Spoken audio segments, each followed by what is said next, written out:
Today, 80% of businesses don't sell. To be a part of the 20% that do, and at maximum value, you'll need a successful strategy. Welcome to the Defenders of Business Value podcast, where we interview today's top professional advisors who help business owners create, preserve, and most importantly, transfer value. If you want actionable tips that will increase your business value, stay tuned. The podcast starts now with your host, Ed Meisogland. So when we do business valuation work, what we do, especially in the market approach, we take information from privately held sales and we apply that to the company that we're valuing. And one of the primary, if not the primary source of information is BV market data or DealStats. And so today we're going to talk to Kenny Wu and Adam Munson of Business Valuation Resources. And they publish a quarterly report about the changes in market multiples. So we're going to talk a lot about that today. So I hope you enjoy my conversation with Kenny Wu and Adam Munson. I'm your host, Ed Meisogland. I teach business owners how to value and identify and remove risks in their business so that one day they can sell their business at maximum value when they want, how they want, and to whom they want. On today's show, I'm super excited to welcome Kenny Wu and Adam Munson. Kenny is the economic and data editor for DealStats Value Index, and Adam Munson is the director of valuation data for Business Valuation Resources. So guys, Adam, Kenny, thank you so much for being with me. Hey, thanks for having us, Ed. Glad to be here. Thanks for having us. I guess right off the bat, can you share a little bit about yourselves and then Business Valuation Resources and the publications that you produce and the data that you work with? Hey, this is Adam Munson. I'm the director of valuation data here at Business Valuation Resources, and I oversee DealStats as well as our other data resources. Business Valuation Resources is a publishing company that provides data, guidance, training, continuing education credits to business appraisers and also professionals in the transaction space. We've been around since the mid '90s, and I've been here about 15 years at this point. So, yeah, that's that in a nutshell. I'll turn it over to Kenny to talk about himself. Hey, Ed. Hey, audience. I've been with Business Valuation Resources for about 3 years now. I'm the economics and data editor, as you had mentioned, and one of my publications is the DealStats Value Index, which is published quarterly and what we're speaking about today. What it is, it kind of aggregates all the data from the DealStats database itself, and then we publish it quarterly so we can look at trends and analysis for multiples and buyers and other kind of statistics when it comes to purchasing and selling businesses. Some of the other publications that I work on are the Economic Outlook Update, which is published both monthly and quarterly, which appraisers could use in their valuation reports.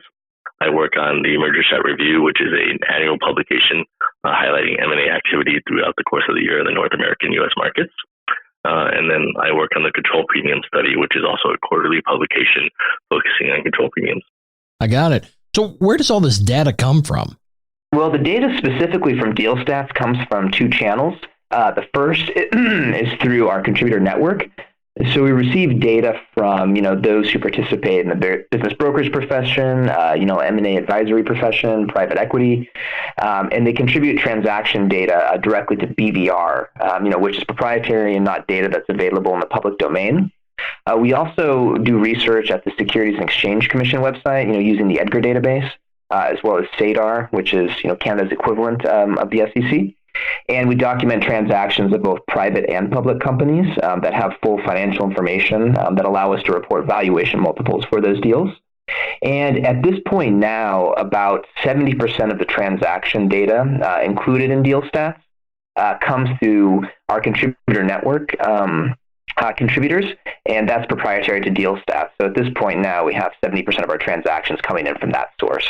And the other third, that we augment the database with comes from the SEC and from SADAR. So it's public domain information, but we document those transactions in a way to provide full information for those in the business valuation profession or in the transaction profession, so that they can, utilize the data, for their work. Well, I keep on hoping that there's going to be a regulatory body that, like real estate, that you have to contribute what you sold your company for, because I think oh my gosh, I think it would so help business owners to understand, if you had 50 data points instead of 20, it just reinforces businesses are selling for that are like yours. You think we'll ever see something like that? Oh, that's a great question. I think that it would be great for the profession to have some centralized, data collection service or platform, where all that data was housed. Will we see it at some point? Geez, I don't know. Probably not in the near future. But what I think we might see, though, maybe not at a national level, but maybe more at the state level, we might see, better reporting.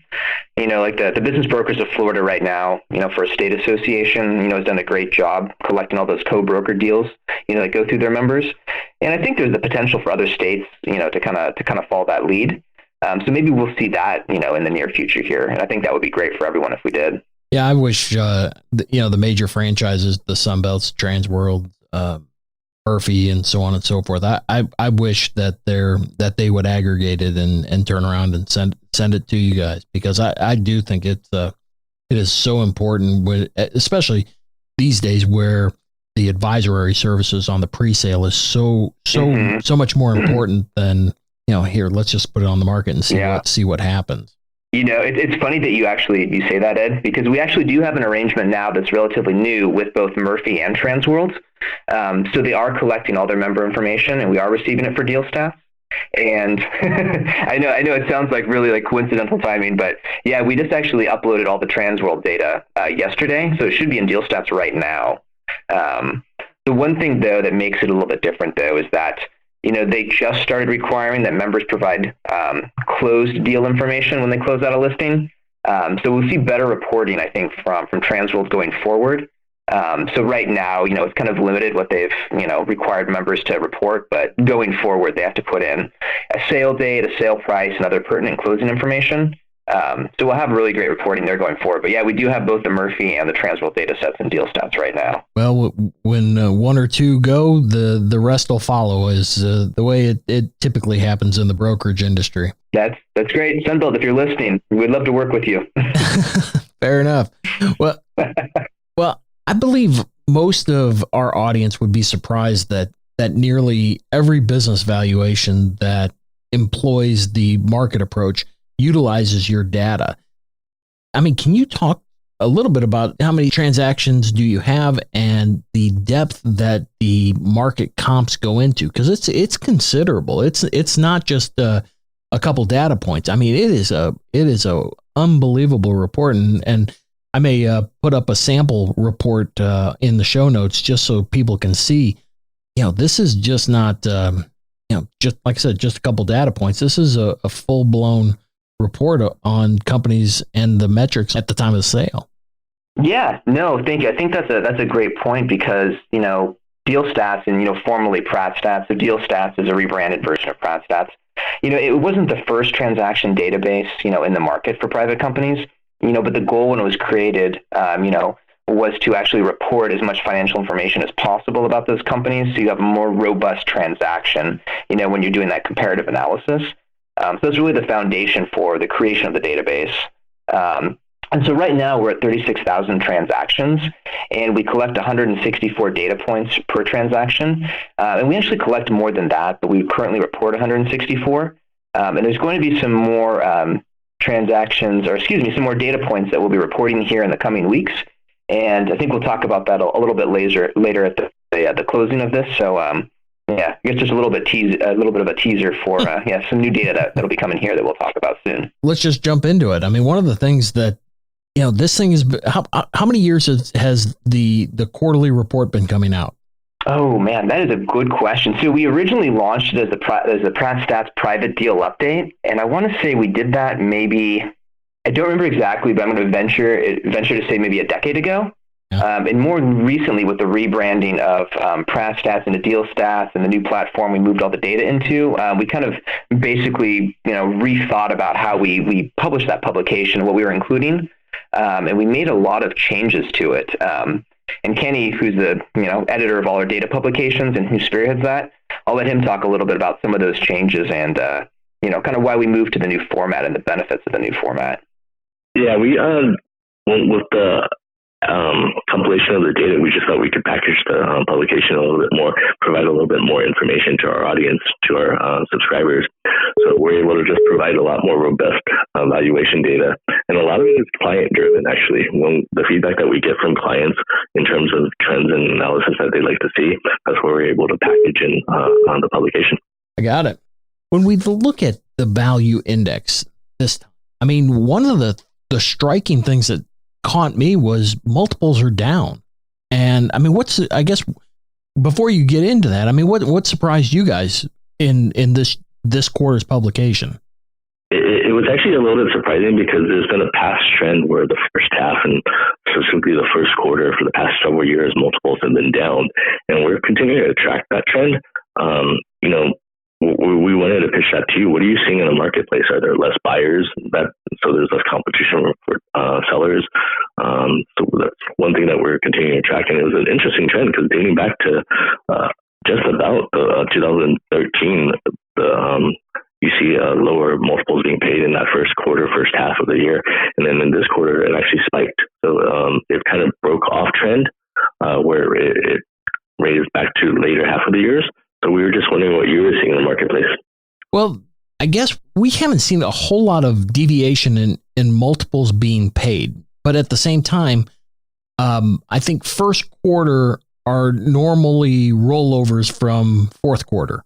So I think there's a little bit of I don't want to say manipulation, but I think some want to close January 1. The other side is that brokers are typically lazy, and I'll get my market data when I get my market data done. And then the submission, yeah. I think there's a little bit of that.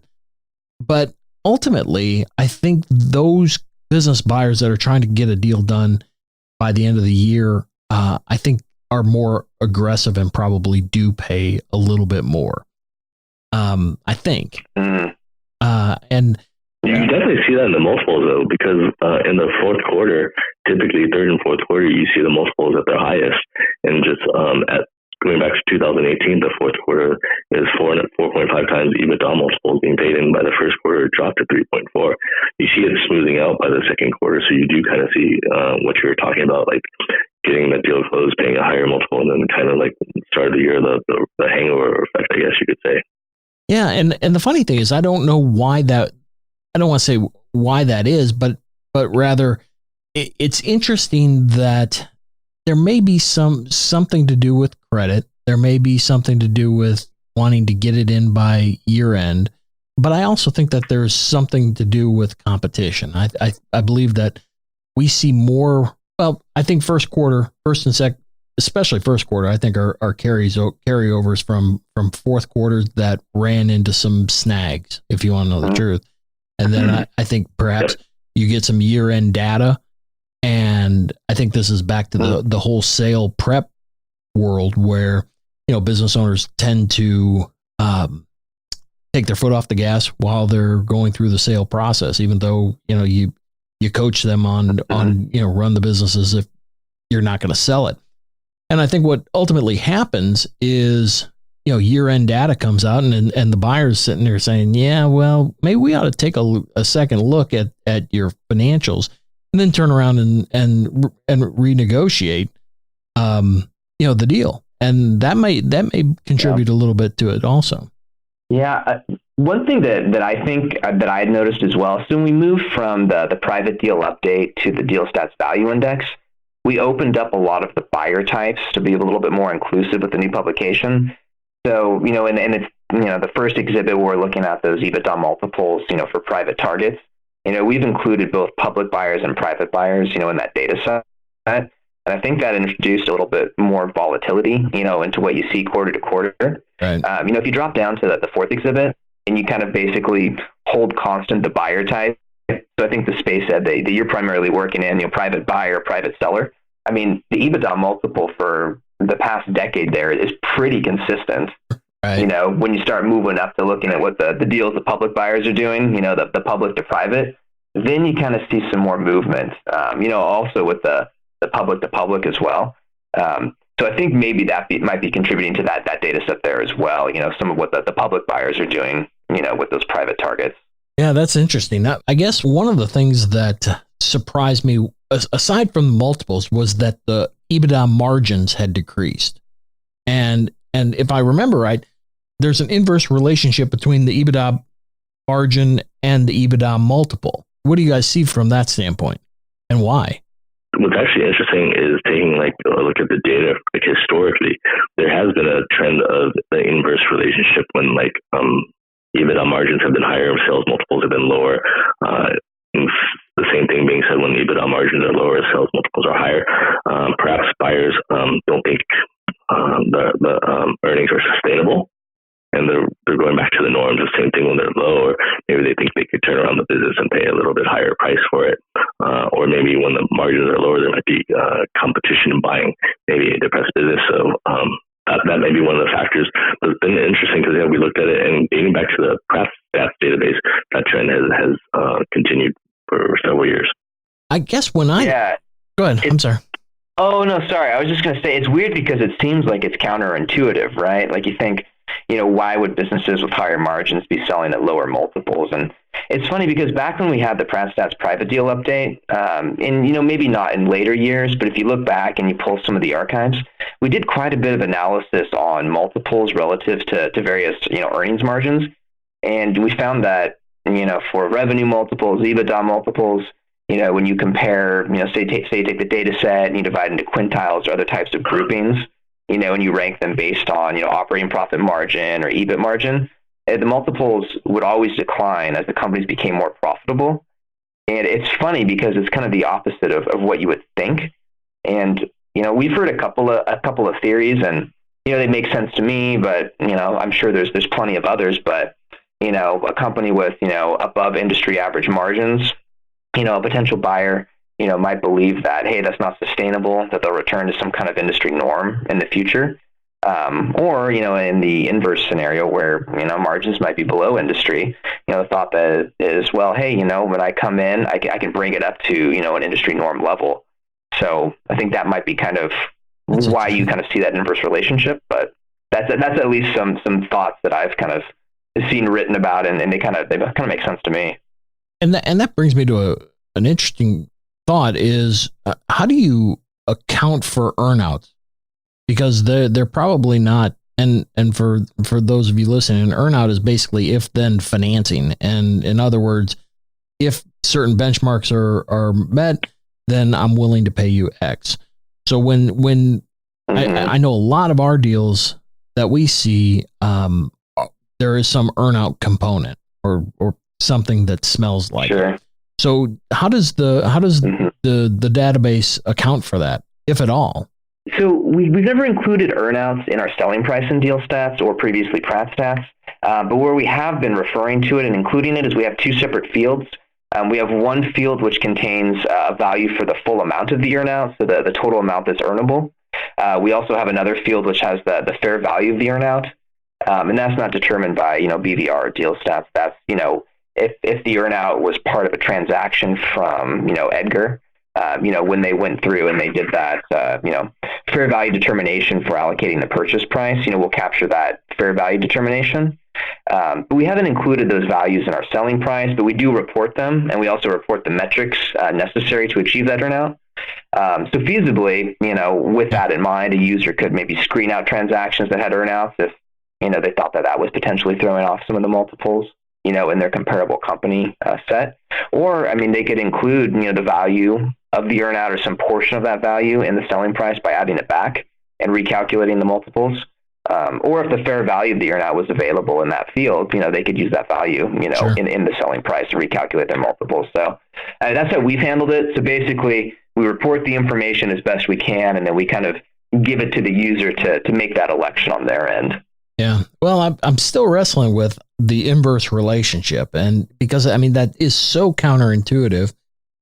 And I follow your theory, but as if I'm a business owner listening to this, I'm sitting here going, let me get this straight. So the lower my EBITDA margin, the higher my multiple, and vice versa. Well, I think the thing that I just want to kind of emphasize, it's the margin itself, not the absolute amount, right? Right. And so the higher the EBITDA value or amount, or the higher the SDE value or amount, the higher the selling price. Right. But the margin inversely related. Yeah, it's literally, you can slice and dice the data many different ways, and you get the same result. Well, the funny thing is, I think what we're seeing, especially in today's economic climate, I think that, the earning margins are higher. I think the profitability is good. I think, there's access to capital. I think it's a good time to be a small business owner. And I think that's at least part of what's contributing to it. And the risk associated with it, which is, in other words, the multiple. Well, like you cited, I mean, it hasn't changed a whole lot over the period that you've been tracking. So I think it's more indicative of the condition of the business than it is the risk associated with the multiple. Make sense? That does make sense. It's actually interesting because you brought up the point about small business owners. That's actually one of the for the deal values, like we priced up to $1 million, you've actually seen that multiple increase, the pricing multiples for EBITDA. So I'm sure as the small business owners, their margins are going up, the EBITDA multiple has actually gone up too. So it's just a lot, these different size deal categories that you've seen a downward trend, or that trend that you're talking about, we've been talking about. Yeah, I mean, the funny thing is, the International Business Brokers Association came out with their quarterly report, and I mean, they're seeing multiples up, they're seeing cash at closing up. So, these are all good things for small business owners. So what are you guys seeing in your crystal ball? What's coming next? Oh, geez, I don't know. Hard for me to speculate. Kenny, do you have any thoughts of what might be in the pipeline? Well, based on the data, it's kind of weird because you do see a downward trend in the multiples going since 2017. It's been trending downwards. When you take a deeper look at it, you see that's very based on industry. Something that was like really interesting in the past couple of years. You hear a lot about the manufacturing sector booming, but then segueing to one of my other publications, the EOU, I've actually seen the manufacturing sector start decreasing for the past year. So that's based on the PMI and manufacturing index. So you've seen that downward trend right now in manufacturing, and you see it in the multiples. So when you take a look at a lot of the industries, you see what industries are trending downwards and upwards based on the selling multiples. And then, like I said, I segue the EOU. So that's something that we're continuing to take a look at, what industries are doing well based on economy and which ones are downturn. That's when I'm taking a look at the data. And just overall to see if that trend continues, if multiples are going down despite margins and revenues increasing. So do you guys track any correlation, like, say, the small business optimism index and things like that? That's available? Yes, well, that's in the economic outlook update, the small business optimism index. We do track all that, and like as I mentioned, it's available monthly in the economic outlook update. And those are the pieces that are used in appraisals. I'm with you. So what is it showing compared to what you're finding in this the DealStats quarterly index? Well, small business is actually optimism actually is maintained at near highs. Yeah. So when you see the small business, like the multiples being paid for the small business, like I said, those are trending upward, as well as with the small business optimism is trending upward. And then I did touch base on the manufacturing sector trending downwards for the PMI index, and then you kind of see that correlate here with that industry. You see the multiples going downwards, so that you do see that relationship between the indexes as well as the multiples being paid.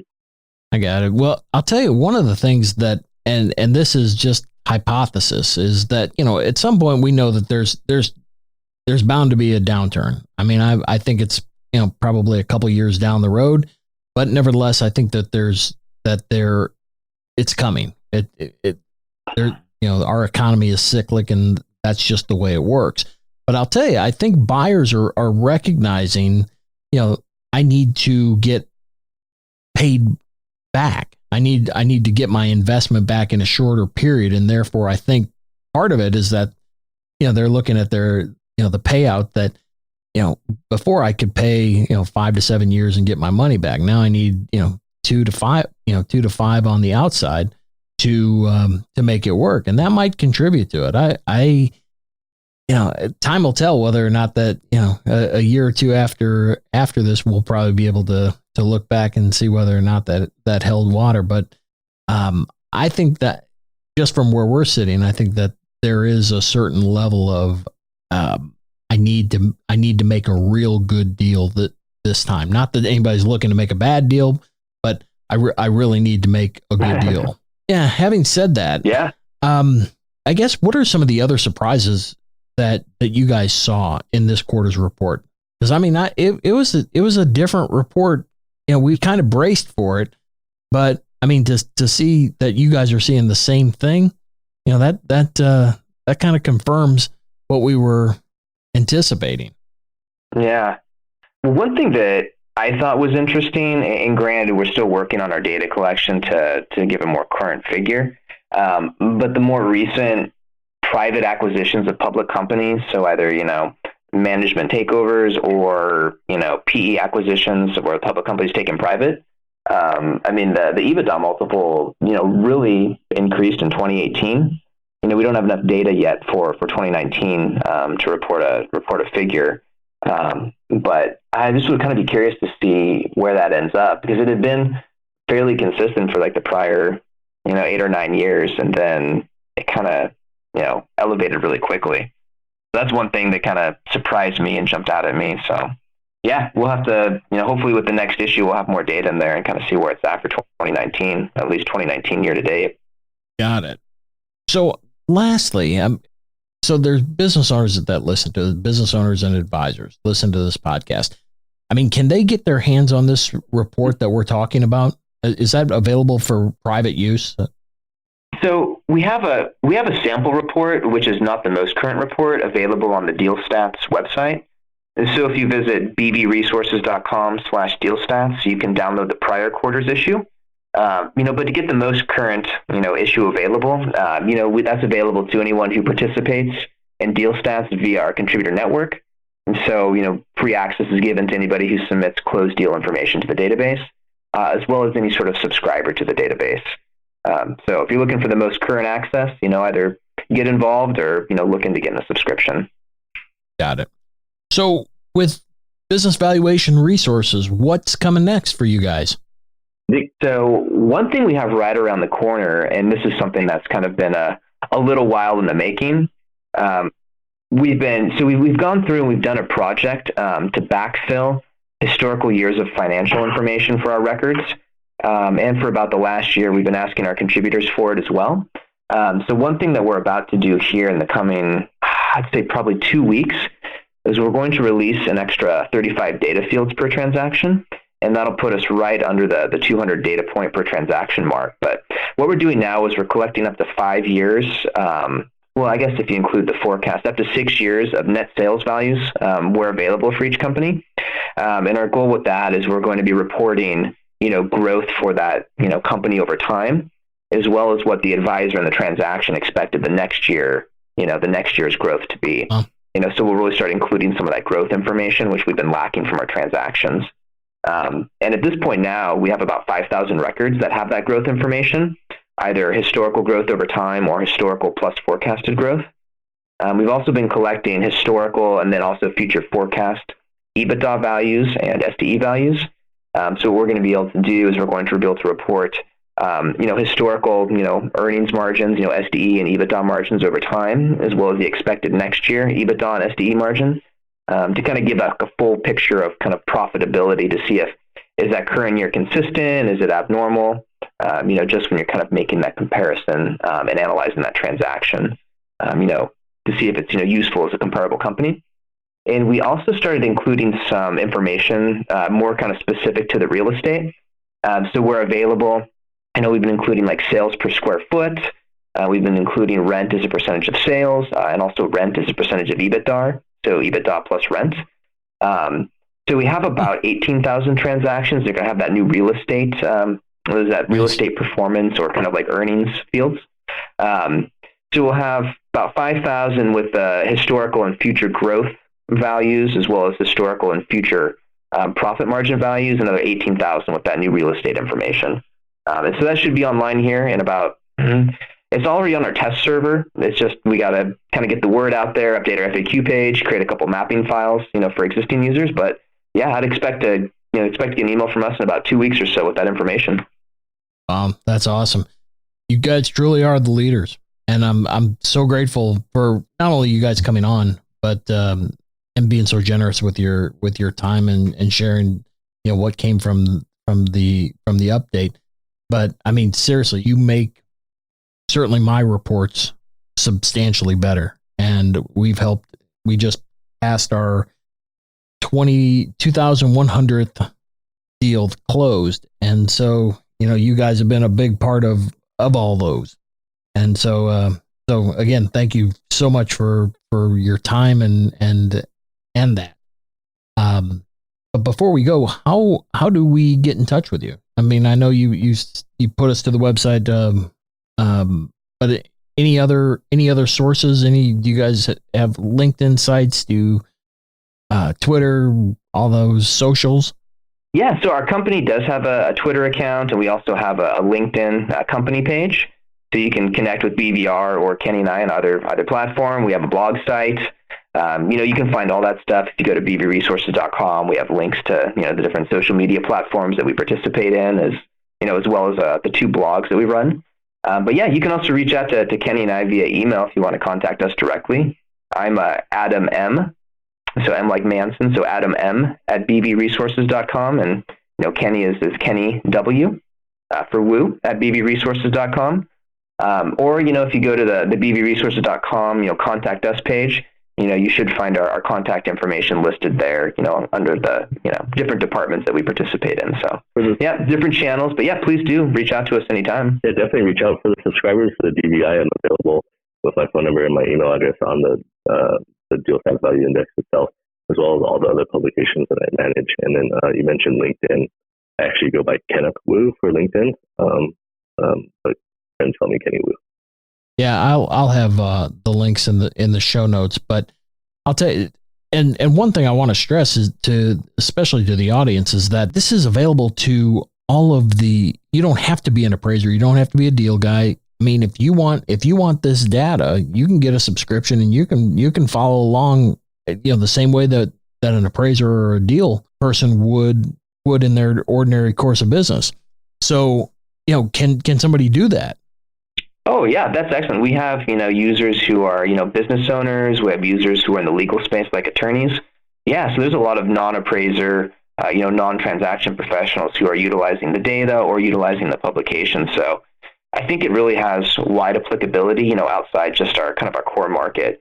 But yeah, so it's just, making others aware of it, because, BVR, Business Valuation Resources, while we're known in certain spaces, we're still kind of a small company and we're not really known so much in others. But yeah, I think that there's a lot of other kind of, professions that could, benefit a lot from this information. Well, right. And I think business owners, I mean, especially with the amount of detail in your frequently asked questions, and how, from an appraiser standpoint, you anticipate the questions and I get my answers in a hurry. Yeah.